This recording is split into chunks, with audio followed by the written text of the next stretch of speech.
नमस्कार, मैं हूं राणा यशवंत और आप देख रहे हैं एनी खबर। आंध्र प्रदेश के मुख्यमंत्री चंद्रबाबू नायडू ने ये फैसला किया है कि सरकार एक कानून बनाएगी कि अगर आपको स्थानीय चुनाव लड़ने हैं, पंचायत का, नगर पालिका का, नगर निगम का, तो शर्त ये होगी कि आपको कम से कम 2 या उससे अधिक बच्चे पैदा करने होंगे। 2 से कम बच्चा पैदा करने वाला आदमी चुनाव नहीं लड़ेगा। अब सवाल ये है कि देश में इस बात पर चर्चा होती है कि जनसंख्या कानून लाया जाना चाहिए और आबादी को नियंत्रित किया जाना चाहिए। देश के एक राज्य के मुख्यमंत्री कहते हैं कि नहीं, आबादी को बढ़ाना ज़रूरी है। और चंद्रबाबू नायडू की यह बात आंध्र प्रदेश के जो मौजूदा हालात हैं उसकी बिनाह पर है। दरअसल वो ये कह रहे हैं कि आंध्र प्रदेश में जो फर्टिलिटी रेशियो है वो 1.1 है, जबकि देश में 2.1 है। जो टीएफआर कहते हैं, टोटल फर्टिलिटी रेशियो, यानी कि एक महिला अपने पूरी उम्र में जितने बच्चे जनती है, जितने बच्चे पैदा करती है, औसतन उसको हम टीएफआर कहते हैं। अगर 50 महिलाओं ने मिल कर के 100 बच्चे पैदा किए, किसी का 1 है, किसी का 3 है, किसी का 2 है, लेकिन औसत टीएफआर जो है वो 2 माना जाएगा। हिंदुस्तान का जो टीएफआर है वो 2.1 है और आंध्र प्रदेश का 1.6 है, यानी कि आंध्र प्रदेश में बच्चे कम पैदा हो रहे हैं जो राष्ट्रीय औसत है उससे, और वहाँ बुजुर्गों की तादाद बढ़ रही है। इससे आंध्र प्रदेश बूढ़ा होता जा रहा है और टीएफआर चूंकि दक्षिण के राज्यों में राष्ट्रीय औसत से नीचे है, सभी राज्यों में, चाहे केरल हो, तमिलनाडु हो, आंध्र प्रदेश हो, तेलंगाना हो, कर्नाटक हो, तो वहाँ बच्चों की तादाद या नौजवानों की तादाद घट रही है, बुजुर्गों की तादाद बढ़ रही है। जहाँ भी स्वास्थ्य व्यवस्था ठीक हो जाती है वहाँ लाइफ एक्सपेक्टेंसी बढ़ जाती है, आपकी जो औसत आयु है वो बढ़ती है, तो लोग लंबा जीते हैं और बच्चे कम पैदा होते हैं, तो आपका जो रेशियो है वो ऐसा आता है कि नौजवानों की तादाद घटने लगती है और बुजुर्गों की तादाद बढ़ने लगती है। और जब मैं बुजुर्ग कह रहा हूँ तो मैं 60 और उससे ऊपर के उम्र के लोगों की बात कर रहा हूँ। बुजुर्ग की परिभाषा या कैटेगरी यही मानी जाती है। अब सवाल ये है कि क्या हिंदुस्तान की स्थिति ऐसी है, क्या हिंदुस्तान बूढ़ा होने जा रहा है? इसलिए मैंने एक रिपोर्ट निकाली है, पूरा रिसर्च जो है मैं आपके सामने रखना चाहता हूँ। ये रिसर्च कहता है कि 2010 के बाद से भारत में बुजुर्गों की आबादी तेजी से बढ़ी है। उससे पहले ऐसी स्थिति नहीं थी और अभी 15 साल से कम उम्र के लोगों की आबादी में हिस्सेदारी घट रही है और बुजुर्ग बढ़ रहे हैं। एक यह रिपोर्ट कहती है कि 2011 से 2021 के बीच में जो बुजुर्गों की आबादी थी वो 35.5% के रेट से बढ़ी है, यानी कि जब बुजुर्ग 10 लाख होंगे तो वो 13,50,000 के आसपास साल भर में हो गए। ये रेशियो है, 35.5% ग्रोथ रेट है। और ये रिपोर्ट यह भी कहती है कि 2021 से 31 के बीच में यह रेट जो है वो 40% हो जाएगी या इससे ऊपर भी हो सकती है। अब ये समझिए कि 60 से ऊपर जाने वाले जो लोग हैं उनकी तादाद में लगातार इजाफा होता जा रहा है और नीचे की उम्र के जो लोग हैं उनकी संख्या घट रही है क्योंकि बच्चे कम पैदा हो रहे हैं। अब ये रिपोर्ट और कुछ खतरनाक खुलासे करती है, इसलिए मैं आपके सामने इस रिपोर्ट को लेकर के आया हूँ। और ये यूनाइटेड नेशंस की रिपोर्ट है जिसको आप इंडिया एजिंग रिपोर्ट 2023 कहते हैं।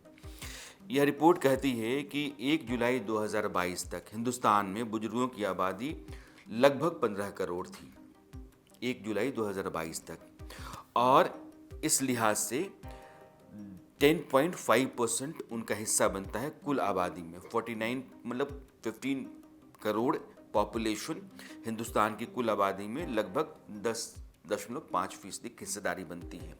अब यानी कि 10 लोगों में से एक आदमी बुजुर्ग है 2022, और रिपोर्ट कहती है कि 2050 जब आएगा, यानी कि अगले 25 साल के भीतर भारत में बुजुर्गों की आबादी जो होगी वो 34 करोड़ 70 लाख होगी, और वो जो रेशियो है पॉपुलेशन के भीतर वो होगा 20.8%, यानी कि हर 5वां आदमी बूढ़ा होगा। आज की तारीख में हर 10वां आदमी 60 से ऊपर की उम्र का है।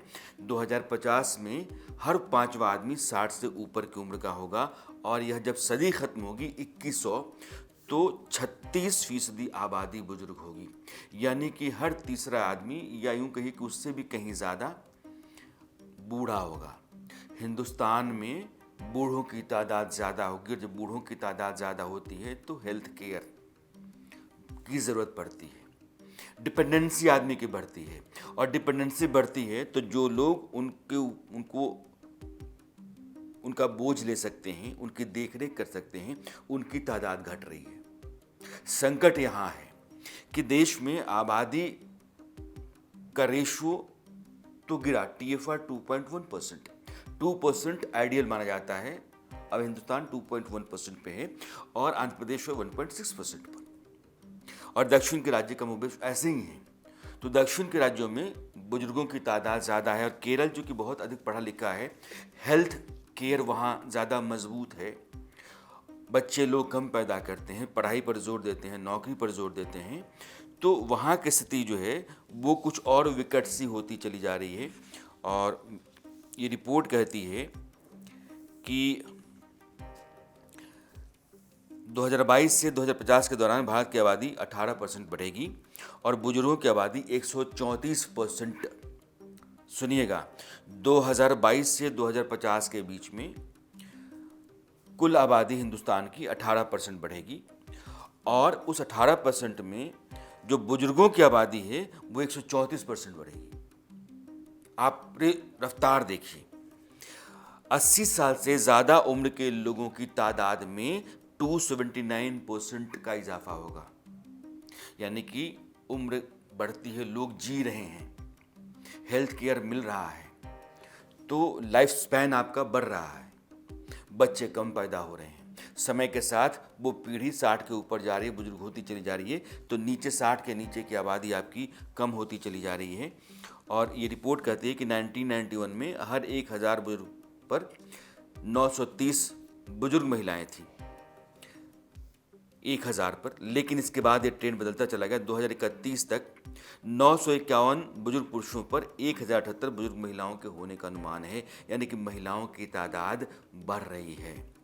ये इससे होता है कि 1991 930 बुजुर्ग पुरुष, 1000 बुजुर्ग पुरुषों पर 930 महिलाएं, और 2031 में 951 बुजुर्ग पुरुष और महिलाएं 1078। ये स्थिति देश के भीतर होने जा रही है। इसलिए ऐसी स्थितियों से बचने के लिए आंध्र प्रदेश की सरकार ने कहा है कि अभी से अगर हमने एहतियात नहीं बरता और अभी से हमने बच्चों को पैदा करने पर जोर नहीं डाला, तो हिंदुस्तान आने वाले समय में ना तो अपने बुजुर्गों का बोझ हो सकता है और ना ही एक नौजवान देश रह सकता है। इसलिए रिपोर्ट जो है और आंध्र प्रदेश सरकार का फैसला, यह दोनों मेरे लिए चौंकाने वाली बातें थी कि आंध्र प्रदेश के मुख्यमंत्री ने आखिर यह फैसला क्यों किया है। तो मैंने उसके बाद डेटा निकाला, और डेटा जो है वो इस बात को कहीं ना कहीं तस्दीक करता है कि जो फैसला आंध्र प्रदेश की सरकार लेने जा रही है वो फैसला बहुत हद तक दुरुस्त है, सही है। और केरल का जिक्र मैं कर रहा था, इसलिए वो मैं ढूंढ रहा था केरल कहाँ मिले।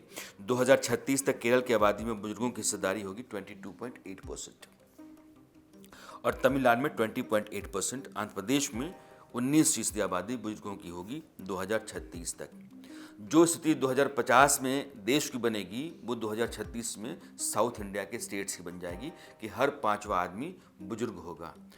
ये स्थिति हिंदुस्तान के लिए 2050 में बनेगी, और हर तीसरा आदमी बुजुर्ग है। ये इस सदी के अंत में जाकर के हो जाएगा जब 36% के आसपास आबादी बुजुर्गों की होगी। तो इसलिए हिंदुस्तान के सामने आबादी और यह देश जो लगातार बूढ़ा होता चला जा रहा है, जापान और चीन की तरह, उसको लेकर के एक गंभीरता से सोचने का प्रयास आंध्र प्रदेश के मुख्यमंत्री चंद्रबाबू नायडू ने किया है। मुझे लगता है कि उन्होंने एक चर्चा छेड़ी है देश में, और इस चर्चा पर आंकड़ों के लिहाज से बहस होनी चाहिए और उसके मुताबिक फैसले किए जाने चाहिए।